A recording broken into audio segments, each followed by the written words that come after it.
Okay, that was loading for over an hour. But it is finally over, so we're ready to explore the Nessus tool. It is pretty simple to use. Your page should be blank since you haven't performed any scan yet. So we can click right here on this X button just to see better this page. And all we want to do from here is go to the new scan button. Right here, we will see all of the available options that we can do for our scans. So we got basic network scan, as it says a full system scan suitable for any host. We got the advanced scan, configure a scan without using any recommendations, and we got a bunch of the other options, and for some of them we need the Nessus Professional version in order to use, such as this one, this one, this one, and all of these that have the upgrade on them. Now, as I already talked about, with Nessus Essentials, we're only going to be able to scan local IP addresses. Inside of a company, you could use this tool to scan their networks for vulnerabilities. However, you cannot scan an external IP address with this. So scanning a website is not going to work, unless it's inside of your network.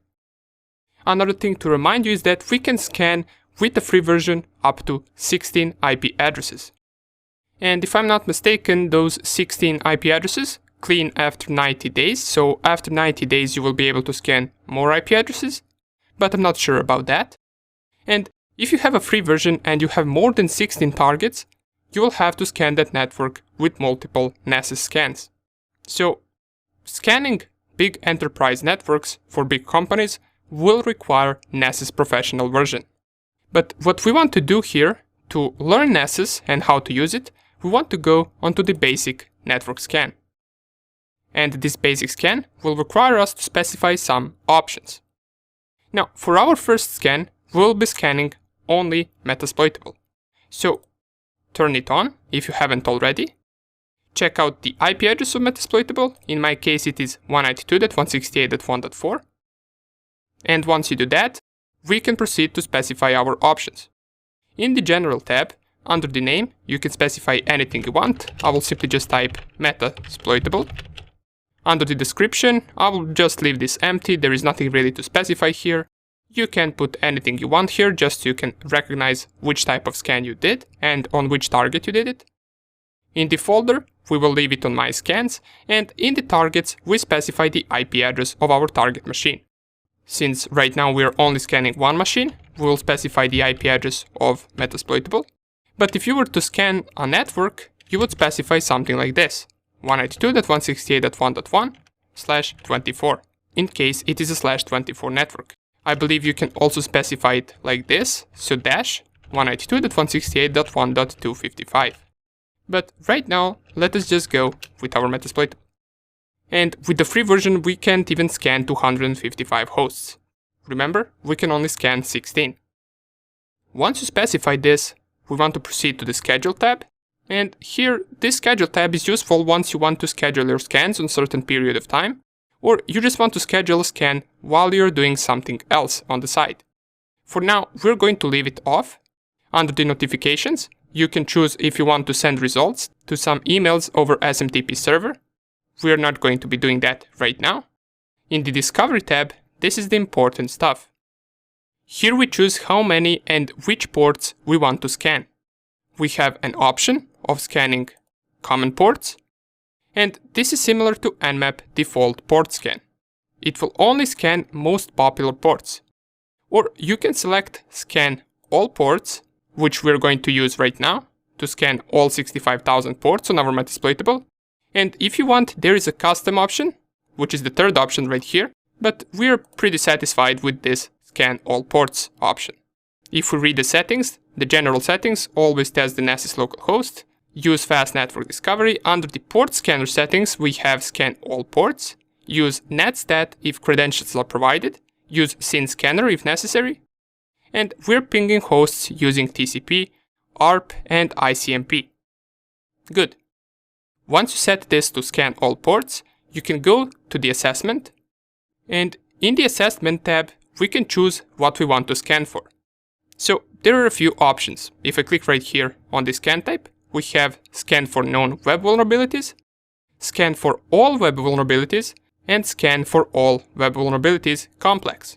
For the purposes of this tutorial, we will be scanning for known web vulnerabilities.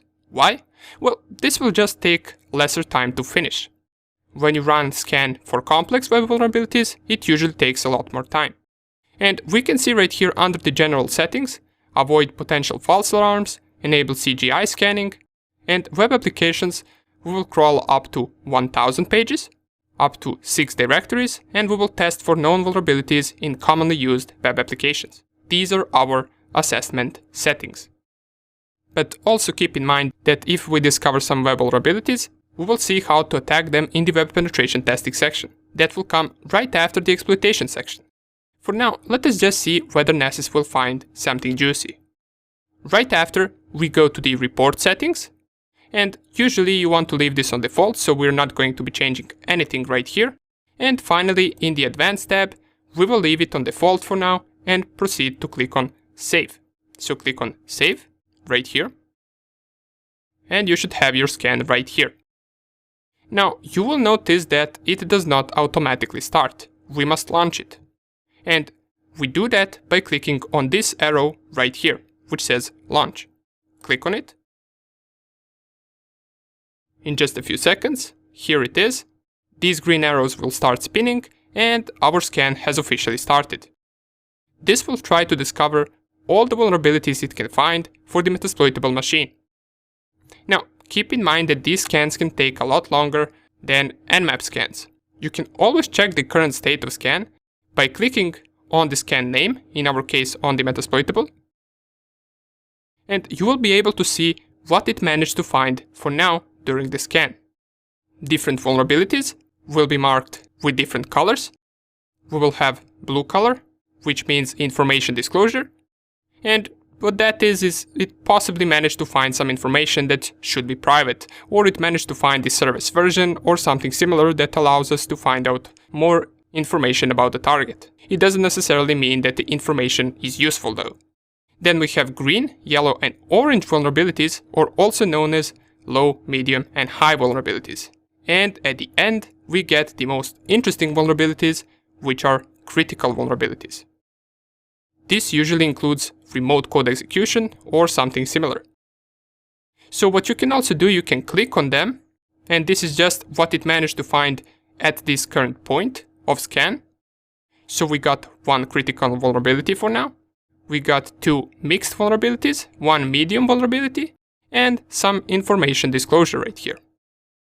Let's go back, and we're going to wait for this to finish, and once it's done, we will get back to it and see the results. Alright, it is finally over, and we can see, if I click on the scan, that it managed to discover a bunch of vulnerabilities. All kinds of them. Let us go through these results and see some of the vulnerabilities it found. Remember, we are most interested in critical and high vulnerabilities. Others can also be useful, but these two are the main ones. First thing we see is that it managed to find 7 critical vulnerabilities, 11 high vulnerabilities, 36 medium vulnerabilities, 7 low, and 148 information disclosure. Let us click on the scan.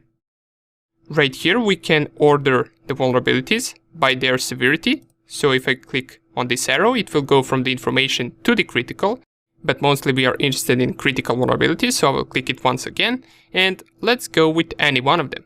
We're going to see an example of each vulnerability. We're going to check one critical, one high, one medium, one low, and one information disclosure.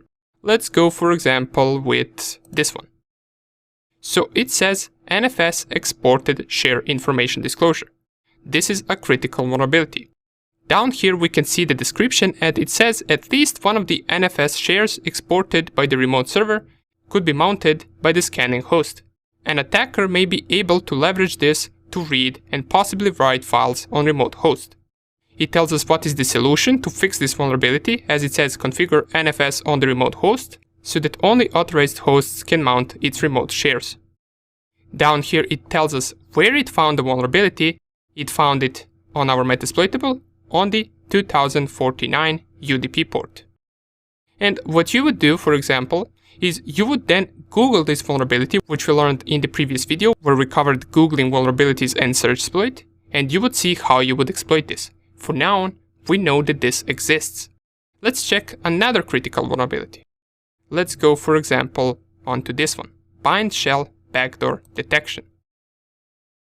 It says a shell is listening on a remote port without any authentication being required. An attacker may use it by connecting to the remote port and sending commands directly. This seems like a really big problem. And we're going to see in the next section how we can actually gain access from this critical vulnerability. It is very, very easy, trust me. But these types of misconfiguration happen often. Down here we can see the solution, verify the remote host has been compromised and reinstall the system if necessary. And the actual vulnerability is found on the port 1524 over TCP. Now, since critical vulnerabilities are most important, let us check another one. Let's go on to this one. VNC server password is password. So it seems that we get the default credentials for some software running on our Metasploitable. As it says, the VNC server running on the remote host is secured with a weak password. And this type of vulnerability is something that you will find the most. Now, it doesn't have to be anything connected to the VNC server, but weak credentials are something that even the biggest companies have. And you can have all the security in the world, but if your password is weak, none of that security will matter. Down here we see the Nessus logged in using a password. And what port was it on? It was port 5900 over TCP. So we will see how we can exploit all of this, but let us also check out some other vulnerabilities as well. Apache Tomcat AGP connector request injection. Let's click on it. This seems to be a high vulnerability, and it tells us a file read inclusion vulnerability was found in AGP connector. A remote unauthenticated attacker could exploit this vulnerability to read web application files from a vulnerable server. It tells us that the solution is to actually upgrade the Tomcat server to the newer version. And down here it tells us over which port did it find the vulnerability, which is port 8009.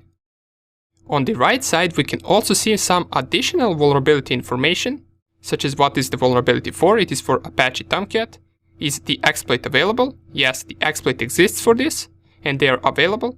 The patch was published on March 1st, 2020, and vulnerability was also published on that same day, and Nessus managed to successfully exploit it. Reference information, and here are the vulnerability names. So you would just type this, search for an exploit for it, and you would manage to exploit the Metasploitable machine. Let's check out a few more vulnerabilities, and then we're going to wrap up with this tutorial. Let's go to a medium one, and let's go, for example, to this one, SMB sign-in not required. Sign-in is not required on the remote SMB server. An authenticated remote attacker can exploit this to conduct man-in-the-middle attacks against the SMB server. Now, we have not covered man-in-the-middle yet, but later in the course we will be devoting an entire section to this attack, to the man-in-the-middle attack. So for now, we just know that the SMB port, which is running on port 445, is vulnerable to the man-in-the-middle attacks. Okay, let us also check out some information disclosure. So right here we can see Open SSL detection, service detection, GET request, SSL TLS version supported. So we can check out which SSL and TLS versions are supported. This plugin detects which SSL and TLS versions are supported by the remote service for encrypting communications. And this port seems to be running SSL version 2, SSL version 3, and TLS version 1. And these are just different protocols used for encryption of the data that is being transferred over this port. And once again, you will see that SSL is vulnerable to the man-in-the-middle attack. We can decrypt this data using that specific attack. However, don't worry if you fully don't understand what I'm talking about. This is once again something that we will cover in a later section. Okay, great. Do you see right now how amazing this Nessus scanner is? It literally gave us most of the vulnerabilities just from a single scan. In the next section we will see how to exploit most of these vulnerabilities on the Metasploitable, but on other targets as well. In the next video we're going to scan other machine using Nessus, and we're going to see what results we get. See you in the next video.